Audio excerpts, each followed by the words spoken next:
My name is Marissa Meadowcroft. My name is Lauren Ritter. I'm Hannah Borst. I'm Sammy Davis. On November 9th, we set out to find staff and student reactions to the 2016 presidential election. So I'm here with Darcy Simpson. Darcy, how do you think the election went last night? Do you think there were any surprises? I don't think so personally. I think it surprised a lot of people, a lot of other people. But Yeah. no, I didn't feel any surprises. All right. I mean, if you're asking the results are surprising because the polls were, all the machinations they had for the polls did not work with the electorate that showed up yesterday. The Republicans were very good at getting out rural white male voters who historically have not been voters.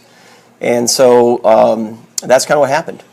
And so we have an electorate that doesn't match up to any electorate the people who do the information have seen. And so last night they were all stuttering and stammering, wondering what happened to their models. And the answer is the Trump people got people out that hadn't voted before, or at least haven't voted for 20 years. Okay, so were you surprised about the outcome of the election when all of the votes suddenly went in the Republicans' favor? Yes. You were surprised? Mm-hmm. Did you believe that was going to be a Democratic election? I wasn't sure what the outcome would be, but it was surprising.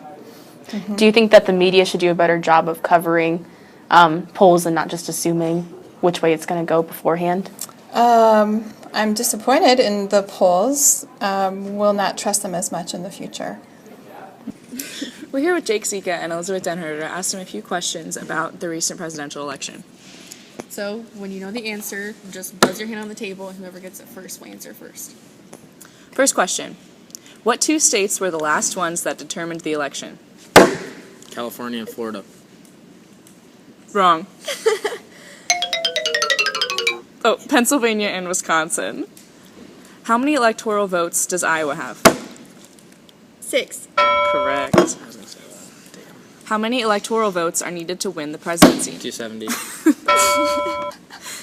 Is it legal in Iowa to take a selfie at the voting booth? No. Hey! We're going to give that one to Elizabeth. No. This is rigged. Like Hillary. Is it legal in Nebraska or Minnesota to take a selfie at the voting booth? No. Incorrect. How old do you have to be to vote? 18. 18. I got that one. How do you feel about the election last night? Well, I definitely didn't see that one coming. It was kind of a upset, shall we say. And the Trump train definitely ran over my weekend. Were you surprised at how the election turned out? I was, Why? because I did not expect Trump to win. Okay. How could we have avoided this situation? I definitely think the Democrats chose the wrong person. Feel the burn. Right. Do you think there's a way we could have avoided this situation entirely? I think our democratic process is really built to get the voice of a lot of people, and that's what they did with the primaries. I think the Republican Party didn't really take him seriously in the beginning, and maybe if they had done that, it might have been different. But the democratic process is what it is, and we had the candidates we had, and that's how it turned out. So you got to respect the process no matter what. I do question, however, the value of the Electoral College I would agree with you. in this election and in the 2000 Gore-Bush election. So, but that would have to be amended. Well, thank you. Thank you.